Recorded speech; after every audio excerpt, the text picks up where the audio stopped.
world of shadows, paranoia, guilt, crime and punishment, even horror. Movies can keep secrets, hide in the dark, draw us in with their mysteries, bring us to the edge of our seats, and then let us drop. Perhaps no one did it better than Alfred Hitchcock, but he wasn't the only filmmaker to give audiences these sensations, or the first. Today, I want to look at a predecessor to Hitchcock, which is strikingly similar in style and themes to the master of suspense. This is 100-Year-Old Movies. The Mysterious X, also known as Sealed Order, I'll put the original Danish title up on the screen because I'm not even going to try to pronounce it, is a 1914 Danish spy thriller written and directed by Benjamin Christensen. It tells the story of a naval lieutenant, played by Christensen himself, who's falsely accused of being a spy. His wife discovers the real spy and must rush to prove his innocence before his execution. It's Christensen's directorial debut, which is remarkable considering not only the confidence of the direction and camera work, but also its innovations. The film is notable for its use of chiaroscuro lighting, which the director would use to greater extent in his later works, like Häxan. Christensen didn't invent the style. It had long been used in painting, illustration, photography, and previous films, but his use of it in his film was still innovative. These lighting techniques would rise to popularity in film due to their use in German films of the 1920s, such as The Cabinet of Dr. Caligari, Nosferatu, and Metropolis. From there, the style became recognized around the world as a common visual language for horror, crime, and thrillers. Christensen's style would have a great deal of influence on another Danish director, Carl Theodor Dreyer, which can be seen in all of his films, but particularly in 1932's Vampire. I've also come across documents that say Christensen directly influenced German director F.W. Murnau. One of the best films to use this style of lighting, in my opinion, is 1955's The Night of the Hunter, directed by Charles Laughton. It's the visual style that drew me to this film in the first place, but what I couldn't get over as I watched it was how much the story and techniques resembled a Hitchcock film. Not only is it a spy thriller, but a narrative where a man is wrongfully accused. The drama also focuses on the way this affects the character's personal life and relationships, rather than the politics of the plot. The suspense comes from seeing the characters fall into bad situations and try to find their way out of them. These are all plot elements and themes that can be found in a number of Hitchcock movies. The Man Who Knew Too Much, both versions, The 39 Steps, Secret Agent, Sabotage, Saboteur, Notorious, The Wrong Man, North by Northwest, and Torn Curtain all contain some of these aspects. That makes Christensen's film not a mere suggestion of Hitchcock's style, but a spot-on prototype for half of his filmography. Let's take a closer look. The film opens with Lieutenant Van Houten, Christensen, signing his will. Any story that begins with a character signing their will, it's a safe bet that things are going to turn bad for them. He's doing this as war is about to break out, and he knows he's going to be called into action. His son is playing with the Danish flag. Van Houten scolds his son so the audience gets to see him display his patriotism. His wife comes in with their younger child. Yes, blow cigarette smoke in your child's face. It's fun. We don't know anything about secondhand smoke in 1914. But is this happy family everything it seems? Enter Count Spinelli, who from now on I will simply refer to as the Count. And there's trouble in paradise because he's burning a torch for Mrs. Van Houten. This has apparently been going on for a little while, as he's recently convinced her to send him a picture portrait of herself. Lieutenant Van Houten reports for duty. We get some nice photography of the ships, a good use of natural light, but there's something fishy going on and it has nothing to do with the sea. Here we get that great chiaroscuro lighting with figures on horseback heading up to the windmill. It's like a gothic shadow play. In fact, if it wasn't for the lighting, these guys might not seem so suspicious, but it's too dark, so they're definitely up to something. By the way, the mysterious X, one of the titles of this film, turns out to be a coded reference to this windmill, as its blades form an X. It turns out these men are working for the Count. He's not just a homewrecker, he's a spy. These guys are dropping off carrier pigeons that he uses to send secret messages back to his government. He meets with the men, who pass on some sealed orders.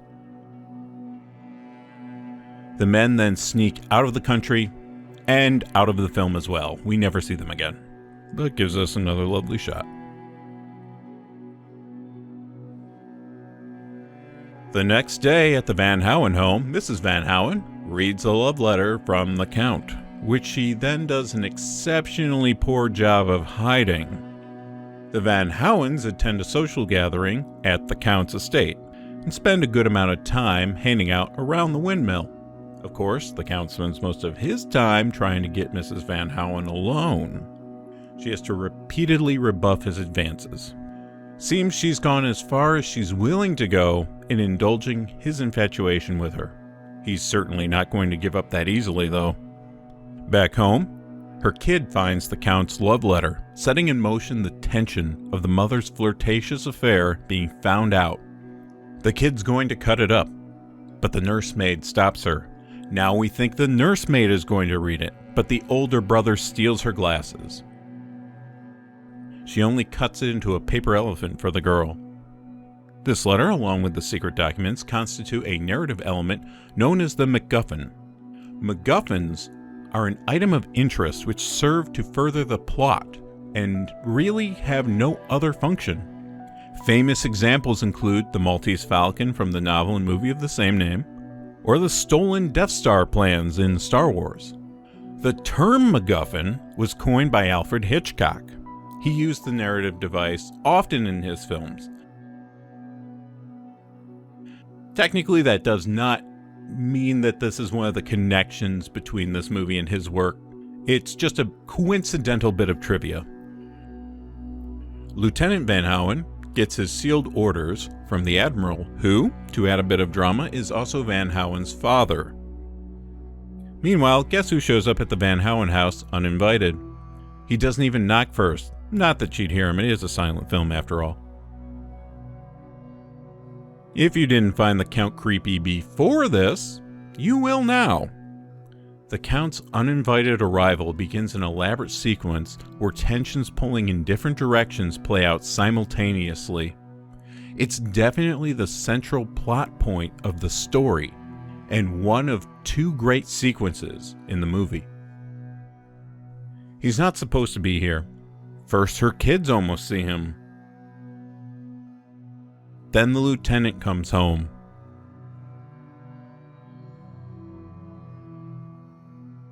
Yes, Lieutenant, go ahead and put those sealed military orders down on the mantle there. No reason to think they wouldn't be perfectly safe in your own home, right? And now that intel is in the wrong hands.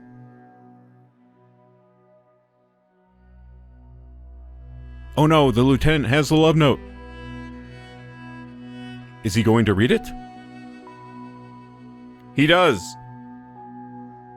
She's been found out. It's an interesting choice to have the sealed documents discovered by the spy at the same time the lieutenant finds the love note to his wife from the Count. Of the two, the love note carries more dramatic weight. Military secrets are abstract in this case. We don't really know what's going on with the war. The film doesn't focus on that. Whereas we see the family and the people who will be directly affected by this affair. It's far more personal, so we care more about that. The whole situation nearly becomes a farce. Christensen is able to cut the action together, so the tension builds and builds. It feels very much akin to how Hitchcock would do the same kind of scene. Then the lieutenant actually sees the Count, who is doing a terrible job of sneaking around considering he's a professional spy and all. For an antagonist, he's a bit of a bumbling joke. I bet that in Hitchcock's hands, this characterization would have been more developed. and funnier. The lieutenant also can't stay and deal with this because he has to leave right away for the front, adding yet another level of tension. I don't know about old world decorum, but I think I would take the time to drag the philanderer out of my house. Notice here how half of Mrs. Van Howen's face is in shadow. It's the half facing the Count, too. I think this is intentional. She's been divided between her husband and the Count, and the Count has brought darkness into her life. Even when the camera and the character turns, the lighting on her stays the same. This scene has so much going on, and for a first-time filmmaker, it's handled expertly. Even Hitchcock had to get a number of films under his belt before he was anywhere near this good. Having intercepted military orders, the Count heads up to the windmill to deliver the message via carrier pigeon. I expect this is what an old mill in Europe would actually look like inside, but there's something distinctly gothic about it, a foreboding atmosphere. He ties his message to the pigeon and sends it off.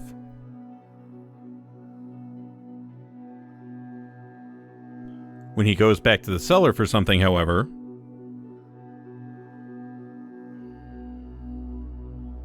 a simple yet effective trap. One that Hitchcock could have been envious of. The mechanics of how it's set up are perfect. You don't see it coming, but it happens so naturally. It's just the character's bad luck.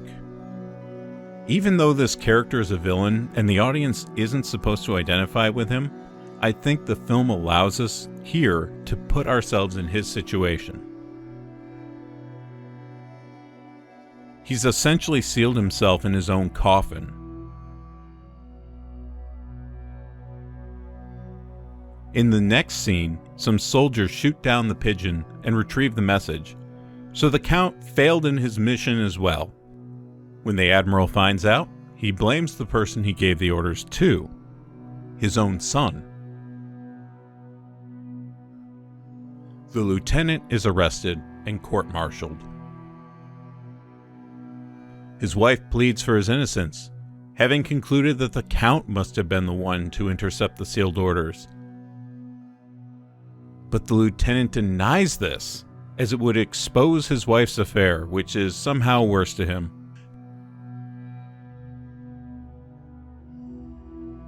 Days have passed, and the Count is still trapped.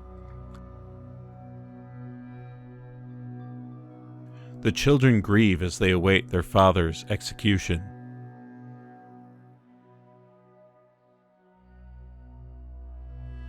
Mrs. Van Howen frantically searches for evidence against the Count. By the time she heads up to the Count's estate, however, the war has already reached it.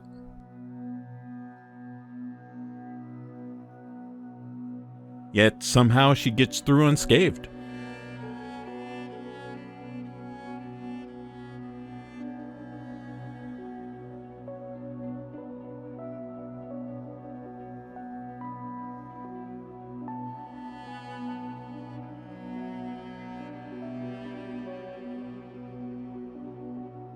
For some reason, the Count has written a confession which clears the lieutenant. How does he even know about the court-martial? He's been trapped in a windmill, and as far as he knows, his message got through. It doesn't make any sense. Never mind. A soldier rushes the confession over just in time to stop the execution.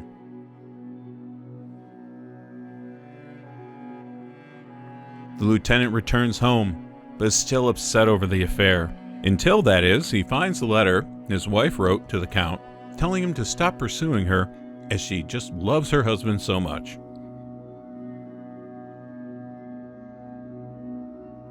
So they're a happy family again. Honestly, the whole third act really falls apart, and it's rushed to tie up everything into a happy ending without any ambiguity. It just kills all the tension that had been so well crafted over the first 2/3 of the film. Now, for a bit of speculation. While I personally found no direct evidence that Hitchcock saw this film, it's more than likely he saw some other films directed by Benjamin Christensen. In his famous interview with Francois Truffaut, Hitchcock talked about how he was an avid filmgoer, what we today call a cinephile, before and after making his own films. He referenced D.W. Griffith's 1914 film, The Avenging Conscience, as an early influence on him. He was definitely watching films at this early date. By 1926, Christensen came to Hollywood to work for MGM, and then Warner Brothers. Although he would leave Hollywood at the end of the silent era to return to Denmark, and Hitchcock didn't come to Hollywood until 1939, so the two men never worked there at the same time. When you consider the notorious reputation of Christensen's Haxan, and his Hollywood movies with titles like The Devil's Circus, 7 Footprints to Satan, and House of Horrors, it's unlikely that Hitchcock would have missed seeing these movies. It's not always easy to spot a reference. You have to be familiar with the source. Hitchcock brought more individual style to cinematic art than perhaps any single director before or since, yet he still had numerous influences. Sometimes they stand out, like the Salvador Dali scene in Spellbound, or Les Diaboliques inspiring Psycho. Though most influences are just subtle stylistic choices. It's possible there are connections between the two directors, if you know where to look.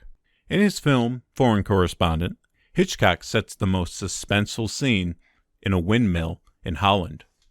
Here, the protagonist, played by Joel McCrea, discovers a foreign spy operation. Is this a reference to the Mysterious X, or just a coincidence? Every artist has their influences. Though finding a documented record of those influences can be difficult or even impossible, we may think we recognize patterns where in reality no connection exists. Benjamin Christensen didn't just pop out of thin air to make this movie. The Mysterious X is too confidently made to be the dumb luck of an inexperienced filmmaker. We know he worked as an actor on stage and in film for years before he directed his first feature. Though all the film work he was involved in before 1914 is lost now, Christensen, being an obscure filmmaker to most people, hasn't undergone the same kind of biographical research, documentation, and analysis that an icon like Hitchcock has. In 2023, more than 40 years after his death, books are still being published about Hitchcock's career and lasting legacy. However, though we may not be aware of it, the influence of Christensen's work is far from lost. Whether it's direct homages to Haxan, or stylistic touches drawn through movie history from one filmmaker to the next, his artistry remains part of the art form, which is why a film from over 100 years ago can feel familiar to us today through the work of later artists. I'm Movie Cyclops. Thank you for watching this video and supporting my endless fascination with movie history. If you have any feedback, please share that with me in the comments. I always appreciate reading messages related to my work or the movies I discuss. If you like, you can now follow my Instagram and Threads accounts, where I post additional material. More information in the description below.